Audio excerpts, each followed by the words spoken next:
In this lesson, you'll learn key approaches to preventing ACEs through programs and interventions that address the risk and protective factors you reviewed in Lesson 2. We'll also discuss the multidisciplinary nature of this work.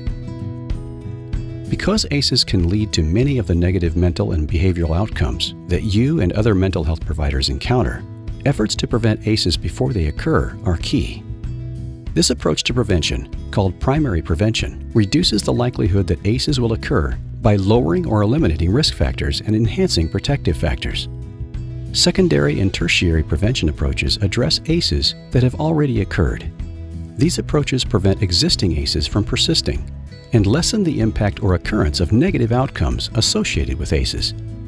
Primary, secondary, and tertiary prevention efforts are all critical components of a comprehensive prevention strategy.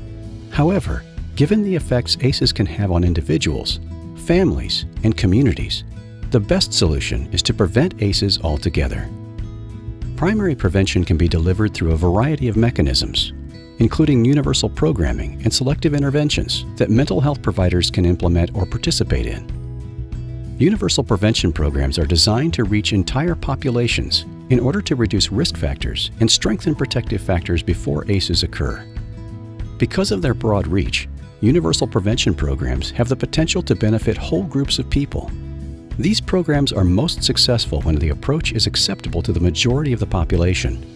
The cost per individual or family is low, and there is minimal risk associated with the approach.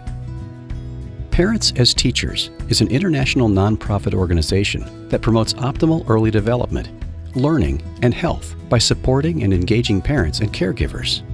It's a good example of universal prevention programming because it's open to all demographic groups and is accessible to all parents and caregivers. Selective interventions are designed for specific groups within a population, like children and families who've been identified as at risk for ACEs, or who may have limited access to support services due to low income or transportation concerns. Two examples of selective prevention approaches are trauma-informed cognitive behavioral therapy and home visiting programs. Trauma-informed cognitive behavioral therapy can be used to treat trauma-related symptoms among adults, helping to prevent ACE exposure among their children. As for home visiting programs, families identified as at risk for ACEs can benefit from home visits that provide support that enhances the parent-child relationship. Whether universal or selective, prevention programs can reduce the impact of risk factors through one of the following processes or through a combination of them.